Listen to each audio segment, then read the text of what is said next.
Welcome to Deschutes Public Library's online programming.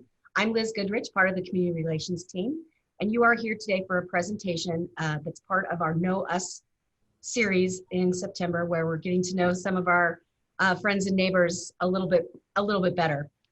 I'd like to introduce today's presenter. Noriko Nakada writes, parents, and teaches 8th grade English at Emerson Middle School in Los Angeles. She is the author of the Through Eyes Like Mine memoir series. Excerpts, essays, and poetry have been published in Kartika, Catapult, Meridian, Compose, and Hippocampus. She is spending her time in quarantine perfecting sourdough, biscuits, and pie crust. She has 2 kids and answers approximately 3,000 questions per day. And I'd like to give a special welcome back to Deschutes County. You grew up here, and I'm looking forward to hearing about your experiences growing up here. Thank you so much, Liz. It's such a pleasure to be here. I grew up here in Central Oregon, and I'm really excited to be here. All right. Hello, Bend and Deschutes County, or wherever you might be watching this from. Thank you, Liz, so much for that introduction. I'm Noriko Nakada, and I'm here in Los Angeles. And before I get started, I just want to pause and acknowledge the Tongva people, past and present, on whose land I live now, and the Warm Springs Northern Paiute people, past and present, who are indigenous to the land in Oregon, where I was born and raised, and my ancestors, the Ryukyu people of Okinawa, Japan. I encourage you to just take a minute to honor those indigenous to the land where you now reside. Thank you. It is such an honor to be back here today with the Deschutes Public Libraries. This was the first place where I encountered books. We had a few shelves in my childhood homes on Shepherd Road and Jones Road in Bend, but my earliest memories of books are of driving with my mom from the east side of town to the library downtown, which is now the administration building. Mom would drop me off in the basement amongst all the children's books. And as my mom explored upstairs, I would lose myself in Lyle the Crocodile or The Adventures of Ramona Quimby. And then I left in 1992 to attend the University of Oregon, and I haven't lived in Bend since. So I don't know the experience that is this new downtown library. It looks glorious, but I'm excited to be here, and I hope my books can find some readers there in Bend within the stacks. So my 3 books, Through Eyes Like Mine, Overdue Apologies, and I Tried, capture my time growing up in the 80s and 90s in Bend. So in our time together today, I'm going to read a little bit from those books and reflect a little bit on the ways that Bend has changed since I was a young multiracial girl coming of age in Bend, and look at how things change, but a lot still remains the same. So although I never knew this new library space, I spent a whole lot of time across the street at what is now the McMenamins, before it was the McMenamins. And I was born just up the street at the original site of St. Charles and on Hospital Hill. So I'm gonna start with this excerpt from Through Eyes Like Mine called Name. In the dark of early morning, frost turns the juniper trees silver in the moonlight. Dad drives down Franklin Avenue toward Hospital Hill. Spring awaits, but the ground is still frozen. In the lingering winter cold, Mom complains about her bare feet freezing inside her slippers. Bend's small town streets are dark and deserted, so Mom asks Dad to run the light at Highway 97. He refuses. This is not their first baby. Dad knows there's no rush. I resist entering the world, force Mom into back labor, and at dawn, my head pushes through. Too much pressure on my wide shoulders snaps my baby soft collarbone like an old carrot. My parents carry me home to the house on Shepherd Road. The front door swings open to brown shag carpet and lime green and orange wallpaper. They place me in the warm, sticky hands of my 6-year-old brother and 4-year-old sister, sitting side by side on the couch. My parents take pictures as Chet and Laura look down at me. My siblings think I'm the most beautiful baby in the world. They name me Noriko Lisa Nakada. Mariko was their first choice, but a cousin got to it first. My brother is named Chet Henry. He doesn't need a Japanese name. He's a boy and will keep Nakada when he marries. People will always know he's Japanese, even though we're only half. My sister, Laura Yukiko, is named after the Japanese word for snow. Noriko is the name of a Japanese princess, and Lisa is the name my sister picks. We both have a Japanese name for dad and a regular name for mom. I am only Noriko to dad. Mom calls me Rico for a while and then Nori. For some reason, Chet calls me Rodriguez or Rod. Nori is the name that sticks. Nori pronounced like Lori, but with an N. Nori means seaweed, not princess. So that first excerpt captures my name, which is really what made my family stand out a lot in Bend. Noriko Nakada, or Nori, as I went by during my years in Bend, is unusual enough to make people wonder just where we were from. But that didn't keep us from fully immersing in the Bend community. All of the Nakada kids went through St. Francis School, and our family attended the 9 o'clock mass every Sunday morning at the downtown church, where you see here shrouded in snow. And then in 1979, the summer after my parents adopted my brother Mitch from South Korea, we all auditioned for one of the first productions of the Cascade Theatrical Company. This section's called King and I. Mom drives us to the building by the Wendy's on the south side of town. The room is empty except for some folding chairs and lines of people. Voices echo off the high ceiling. A bunch of kids stand against a wall. Well, you're the only ones, Mom says as she leads us to the back of the line. She thought maybe some other kids would show up to audition for The King and I. This confirms what we suspected. We are the only ones in the entire town. No other Japanese or Chinese kids, and Mitch is the only Korean. There are no Black kids or Spanish-speaking kids like on Sesame Street. Bend definitely isn't Sesame Street. We stand in line and wait for a skinny woman holding a Polaroid camera to take our picture. We watch the kids in front of us sing the happy birthday song, even though it's no one's birthday. When it's our turn, Chet goes first, then Laura, and then me. Mitch gets to watch because he doesn't know the happy birthday song yet. I think Mom should have him try because Mitch is the only one who's 100% Asian instead of only half. He has no idea what's going on though, so it's my turn. My voice shakes and disappears into the noise of the room. The next day, Mom answers the phone, and with a smile, she tells us they want all three of us to be in The King and I. Laura thinks it's because we were the only Asian kids, but I think we sang all right too. We learn to sing Getting to Know You as we sway from side to side and pretend we're drinking from little cups of tea, and then we giggle. We sit with our legs folded beneath us on the hard, dusty stage. I get to be the littlest princess because even though I just turned 5, Mom says I look like I'm only 3. I'm used to being the smallest one. For the grand finale, we have to go see the king before he dies. My throat tightens as I watch his chest rise and fall, rise and fall. I know he's not really dying, but wonder what would happen if he did stop breathing. I study the king's face covered in powdered makeup, watch the wrinkles in his motionless skin. My knees hurt against the stage floor. I touch the sheets in the pretend bed where the king is and remember Dad in the hospital lying between real white sheets because his appendix almost burst. I think about Greg Bob lying in that coffin, and I'm surprised when a tear rolls down my cheek through my play makeup. They tell us we don't have to cry when the king dies at the end, but I cry every night. After a while, I don't like being the princess. I'm tired of being the smallest. I'm tired of crawling through the king's legs and being picked up by my armpits. I wish Mitch was younger than me so I wouldn't have to be the baby anymore. On closing night, everyone acts sad and the king's wives give me hugs even though I barely know them. I'll miss the makeup and the costume and wearing my hair in a bun on the top of my head. When we're ready to go, Mom carries me to the car, and in the dim light of the parking lot, she whispers, "You stole the show."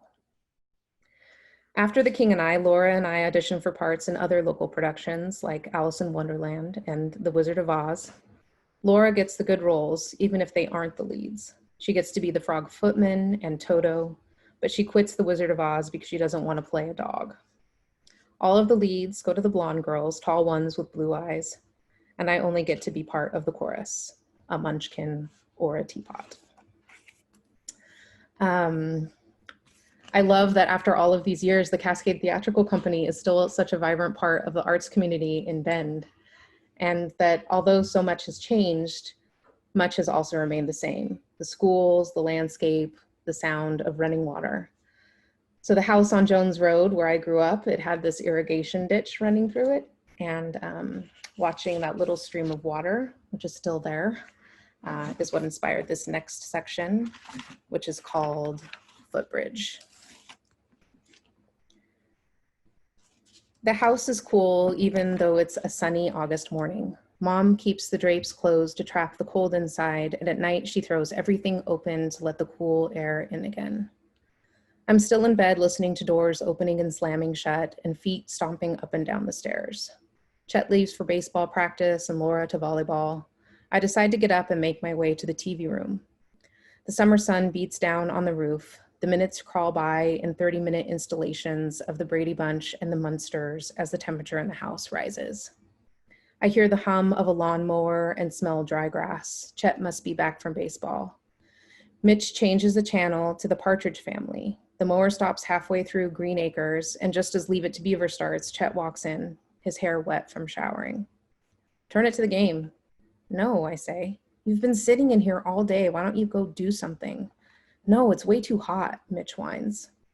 Chet wrestles the remote from me. The Braves and Cards, third inning, Braves up 4-2. I don't want to watch the game, so I walk out to the backyard. The light shocks my eyes and I squint into the heat of the afternoon. Freshly cut grass crunches beneath my bare feet as I pass the shade of the willow tree and hop over the irrigation ditch and plop down on the little white footbridge, my favorite spot in the summer. I dip my feet into the cool stream. Water tickles my toes, and I imagine where this water has been. If it was once snow I skied on this past winter, or rain that slid across the windshield of the station wagon. Maybe it washed up on a beach in California, and someday it will end up in a river or a lake where I'll see it again. Water skippers glide across the surface, and the smell of mint rises from the bank. Mint smells like gum, but I remember from chewing it once that it doesn't taste like it. A bright green leaf drifts downstream and gets caught in the current where the water drops a few inches. The leaf makes a circle in the water beneath my feet, comes up to the surface, and gets pushed down again. I watch it rise up and fall down through the water again and again. I imagine I'm that leaf, drifting in a current, lazily floating along, falling and rising, knowing I'll always come up to the surface. The summer sun pounds down on my dark hair as the leaf circles through the water. My toes dangle above the leaf until it escapes and floats away. I watch it disappear, and long after losing sight of it, I think I want to be that leaf. I did eventually leave Bend, floating away a little bit like that leaf. Before that can happen, though, I had to experience middle school. I'm an 8th grade English teacher now, so I've looked back on my years at Pilot Butte over and over again, and that's what is captured in my second book, Overdue Apologies. This excerpt from Overdue Apologies is about my first day at Pilot Butte after many years at St. Francis Elementary. At break, Pilot Butte casts a long shadow across the grass field. A group of boys toss around a football. Girls stand in clusters with arms wrapped tightly around their chests. I want to play football, but there aren't any girls on the field. My first decision. Do I play with the boys like I did in elementary school, or do I stand here with the girls? Who am I going to be in middle school where people don't know I'm the youngest Nakada, that I play soccer and basketball and get good grades? As I watch the boys throwing the football, some girls from my new class introduce themselves. They ask about my elementary school, and I try to be friendly. The girls point out which boys are cute, but I've never heard of Dally Taylor or Gabe Shearer or Walker Stewart. The boys set their sights on the whitewashed board with the center cut out. They take turns trying to throw a spiral through the middle. One of the taller boys with a dark tan and black hair takes aim. The ball ricochets through the hole and then bounces up the hill to where I'm standing. I pick up the ball and the boys yell for me to throw it to one of them. I look up at the whiteboard and line my fingers up on the football's laces. I cock my arm back and throw the ball for a strike right through the center of the board. I instantly feel myself teetering along an invisible edge. Throwing that ball might not have been the right choice. I might have just shown them all up. Ooh, a couple of boys call, teasing their friends who hadn't been able to do what this girl just did. I turn away from the boys and shrug. The girls stare, but then the bell rings, so we all walk toward the class building. The boys follow and someone yells, "Oh, hey, that's Nori." I look over my shoulder and sort through the faces. Cougar Caverhill. He went to St. Francis in 2nd grade.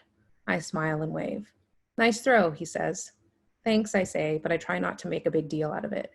If I want to fit in, I can't stand out. It's only my first day at Pilot Butte, and I pray I haven't ruined things already. I have to pay attention and find the balance between standing out and fitting in. That will make all of the difference in junior high. Sorry, I forgot to skip to that slide. There's beautiful Pilot Butte and Pilot Butte Middle School, where I spent many a day. All right, so by 8th grade at Pilot Butte, I'd established a great group of friends, had really big dreams, but I also experienced my first betrayals and heartbreak.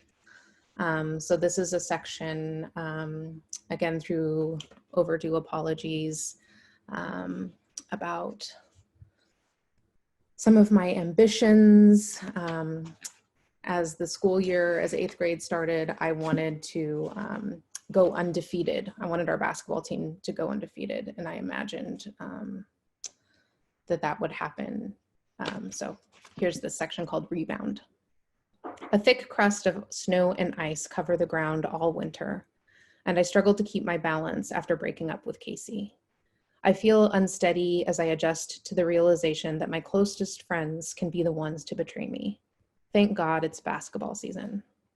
In the gym, everything is certain. The bounce of the ball off the floor, the height of the basket, and the width of the rim. The certainties of basketball help me think beyond middle school and make plans for the future. Laura is going to play college basketball next year, and someday I will too. I have to focus, work harder than anyone in our small town, harder than anyone in Portland or Los Angeles. Basketball will help me make it out of here. Every night after school and practice, between talking on the phone and avoiding homework, I head out to the backyard to shoot around. I envision leading my team to the Final Four. A TV crew will come all the way out here to Bend to this backyard where Noriko Nakada grew up. They will set up their cameras where she used to shovel snow in order to practice free throws and layups and three-point shots. I count the seconds down on an imaginary clock. I dribble, change directions, jump stop, shoot, and score. I shoot and shoot and shoot until my fingertips are cold and I can no longer feel the frozen ball. So this section goes on to describe a game that we play against Madras and we lose. And so this is what I wrote at the end of that section. When I get home, I don't say anything to Mom. Instead, I turn on the lights in the backyard, ball in hand, and try to figure out why we lost. I search the lines of the court for a solution that will help me win a ticket away from this life. I want something beyond these mountain towns and Indian reservations.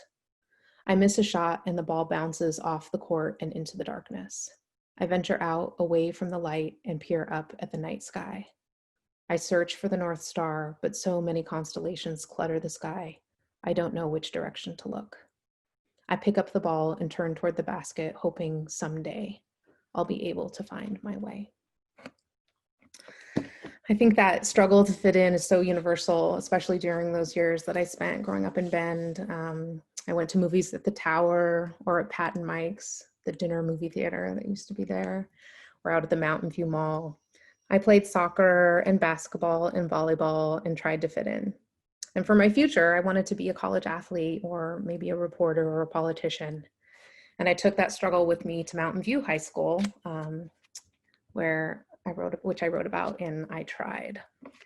So this is a section called Drive. It was the day that I got my driver's license. I head out to the old Datsun, the car my siblings all drove before me. I back out of our driveway and onto Jones Road. I cruise down the street, the one I've looked out onto, biked and walked every day of my life. But this time, I'm in a car by myself. I click REM's Green into the tape deck and let Hair Shirt play. I turn the volume up so the mandolin accompanies the hum of the engine, the barking dogs, and the tick of cinders that tires kick up from the dry road. The pines cast the same long shadows they always have, but today the shadow and the light filtering onto the asphalt are so much more beautiful. To be alone on those curves on the drive to the high school along Butler Market Road is all I've been waiting for. I'm tempted to keep driving, to drive straight out of town to see what else is out there. That's what Mom and Dad did so many years ago. They packed up and drove all away from Los Angeles to start their life in this small town. I want to drive away, leave behind waves of conversations and the undertow of Dad, Mom, and my siblings. Leave behind the imperfect daughter I am that knocks me down. Maybe alone I can find out who I am, who I might be when I'm no longer the littlest Nakada, the lowest rung. So alone. I could leave behind this school with its teachers and students who wonder why I am so different, who aren't sure what to make of me, this multiracial girl, this liberal, this feminist. It would be so easy to drive away from this life. But if I drive away, there is so much I would miss. My family, my friends, this place, all of this beauty, these banks of life. It's a beautiful life. I pull into the student lot and park between my brother's car and my best friend's car. I listen to the last riffs of the song, my hands still resting on the steering wheel. I am here. It's my birthday. I drove here myself, and I can leave whenever I want. I've searched for this, and here I am. It's a whole new world. It's a beautiful life. My life. All right. And then 2 years later, in '92, now it was my senior year in high school.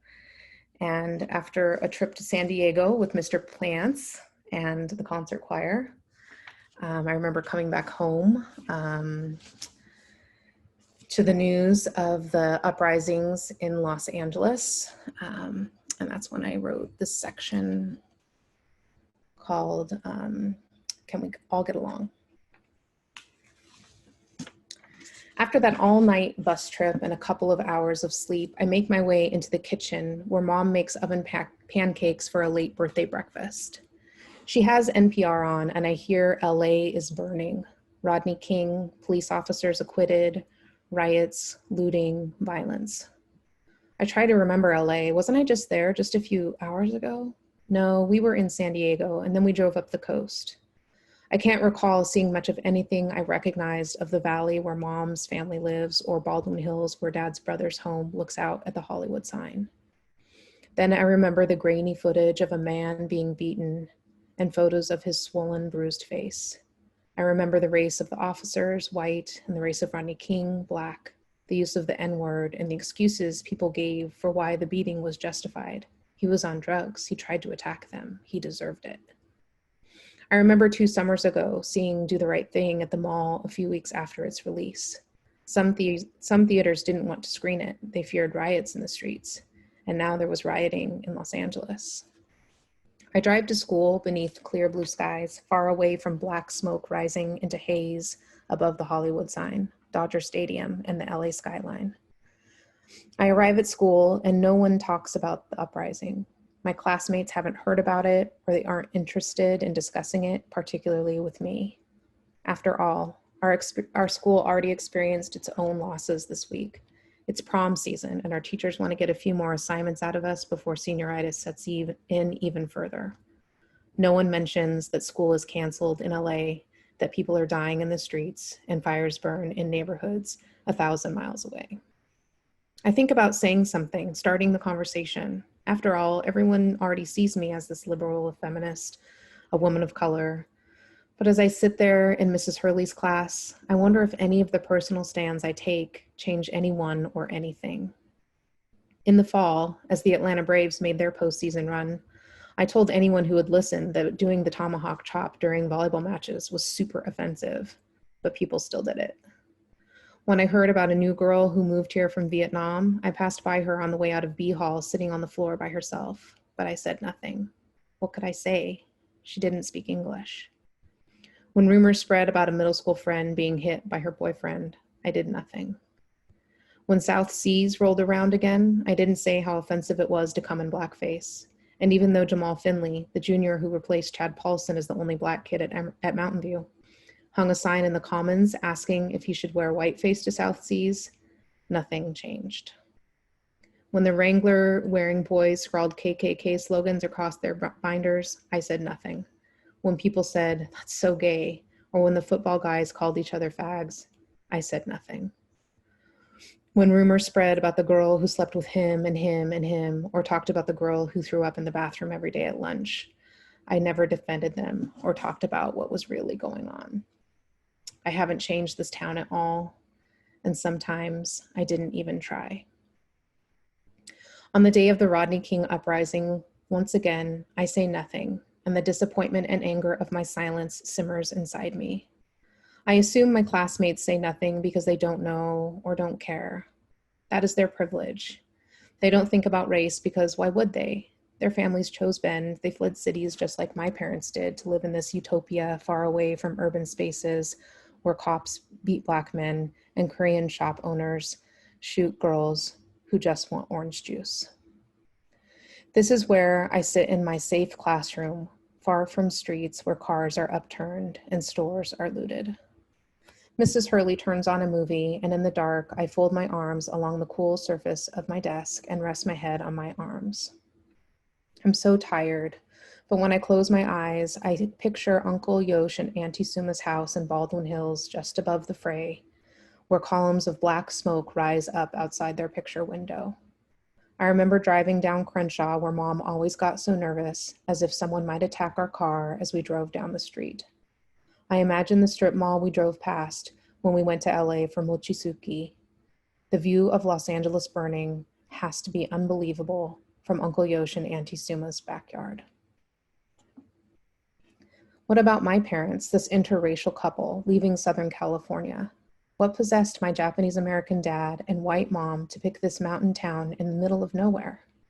The story goes that it was skiing. The proximity of this town to Mount Bachelor saved their marriage. But I wonder if it was also easier for them to be away from their families. When I'm with Mom's family, with their blonde hair and blue eyes, living near Simi Valley, where most of the jurors for this Rodney King trial live, I feel like an outsider, like at any moment a cousin might say something totally offensive about those Mexicans or those chinks. What did that say about us if we weren't around? Then there's Dad's family. We're so white in comparison because we're only half and we live in Bend, void of any Asian community at all. Maybe staying in LA would have been much more complicated. When I get home from school, Mom is watching the news. There is footage from earlier in the day, shop owners in Koreatown, an area I've never heard of, holding guns and defending their shops. President Bush says, anarchy will not be tolerated, but the footage tells a different story. Why aren't they stopping it? I ask, and Mom shakes her head. I think it's too big, she says, but I can't understand it. How can people go so crazy? Why are they so angry? Mom doesn't understand either. She grew up white in the valley, far from these streets we're seeing on TV. I'm unable to comprehend the anger and frustration that fills the TV screen, but I want to. I want to understand what it feels like to be so enraged. My internal clock is ticking. My days in this town are numbered. And I know once I leave, I may never make my way over the mountains and onto a university campus. I'll never come back.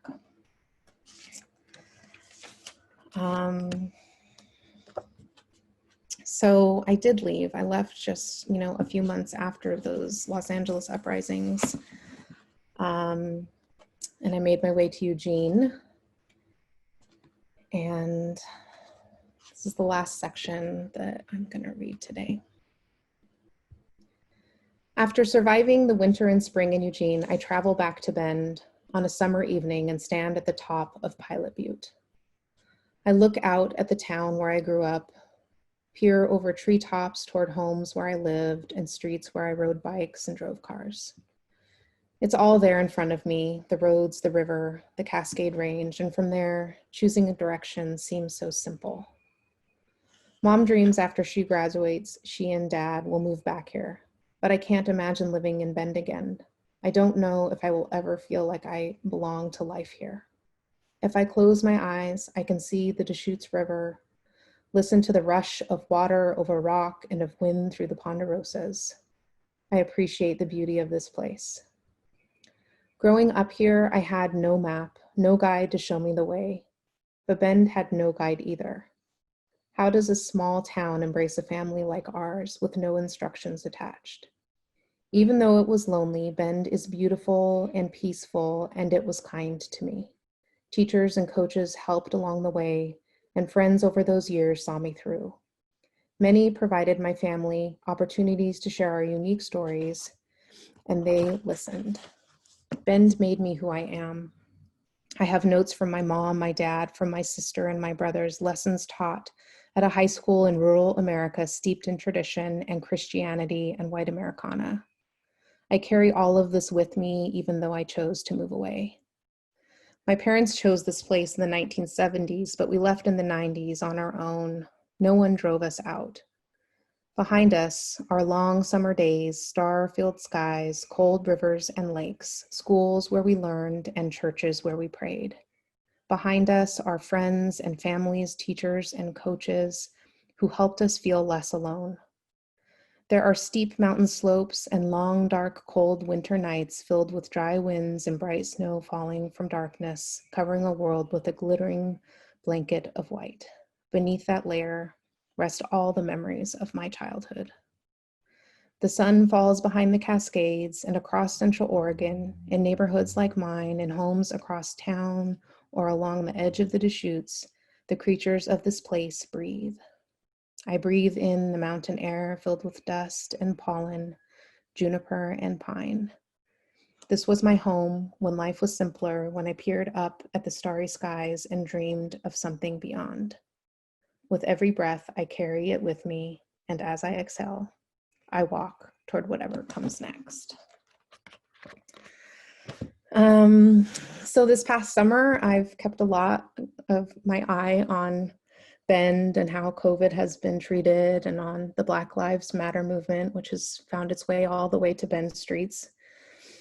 I learned that Pilot Butte used to be a site for KKK rallies, and I've watched people there in Bend, in my hometown, standing up against ICE, and so much of this has given me hope that multiracial kids like me growing up in Bend feel loved and supported and comfortable being themselves. So if you're one of those folks, I hope you know you're not alone. And if you're an ally, I hope you'll listen to the experience of those living as Black, Indigenous, or people of color in Central Oregon, and listen to what it is to live there today, because I don't know. I only know about the 90s, the 80s and 90s. I love to visit Bend, and I want it to feel safe and to feel like home. I want my kids to choose to come here to raise their own families if they want. But I don't know if that we're there just yet. These images you're seeing are my kids and my nieces and nephews. And although they come to visit the beauty of Central Oregon, I don't know that they feel at home here, because it doesn't take much to communicate that you're not welcome. I know there are many, many people in Bend working for a more tolerant and safer place for people of color, but just like the rest of our nation, it seems like we're still determining who and what America is. So I hope, and I'm going to just finish with this last thought, that we decide to be a country that truly embraces and loves families like ours. So thank you. Thank you so much. So powerful. And those pictures at the end and your really powerful, heartfelt remarks, really true. And we don't hear enough from people that have lived these lived experiences. And this is part of the intention of the series that we're bringing forward, so people have the opportunity to hear directly. So I really want to thank you and appreciate your presentation here today. Thank you so much for having me. It's really, I love being able to visit Bend in this way. And I love that you're hosting these conversations. And it's, so I grew up in Bend as well, just a little bit older than you and your brothers and sisters. But I remember your family showing up at volleyball games because I was a volleyball player. Yeah. So, and my mom lives not too far from your old home on Jones Road. She lives on 13th. Oh, wow. Yeah. So, that little footbridge, that picture of the footbridge, I was like, oh, I know where that is. You know that. Exactly. Yeah. And I'm just wondering also, I was struck by middle school, the middle school section of your presentation, where it is so important in middle school to feel like you belong and to not feel that sense of belonging that middle schoolers so desperately are in search of. And I'm wondering if your multiracialness made that difficult. I mean, exacerbated that, turned that feeling up to 10. Yeah. I mean, I think, I think it wasn't in a section I read, but I remember on the first day, the teacher stumbled over my name. And I was like, no, it's just Nori. It's easy. It's just Nori. And I think that absolutely, middle school in particular, I just wanted to be invisible. I just wanted to be like everyone else. And I think that's really important as you talk to other people of color growing up in Bend, is that a lot of times I know I didn't want to talk about it. My dad came and did a presentation about his experience being incarcerated during World War II in one of the Japanese internment camps. And I was just, I didn't want to talk about it to anyone because it was just another way. I was like, oh, this is just it's too much. And so I think it is hard, especially when you're young and kind of struggling with your own identity and figuring out who you are, to know and be prepared to answer questions and know what to say. Right. Which is why I think it's just so important to listen to what folks are experiencing now. And I just want to talk about your name just a little bit, and that, that Nori means seaweed, but that was the easier name for teachers or people just in general to use, as opposed to, did you say your Noriko meant princess? It also means the law or justice. It depends on the Chinese character that you choose for it. And to be honest, it was easier for me too, because I didn't have any knowledge of the Japanese language or have a really strong connection to the name. It was just something that was so different. And even today, I say Noriko, and if I'm in a space that's mostly Asian, I say Noriko. So my pronunciation changes depending on audience all the time as well. Yeah. And I can always tell if people read my books because they call me Nori. Well, I thank you so much. And we look forward to seeing your next books. We're going to put your blog URL on at the end of this presentation so people can get more familiar with your work. But thanks for spending time with us today. Appreciate it. Thank you, Liz. Thanks so much. Appreciate you.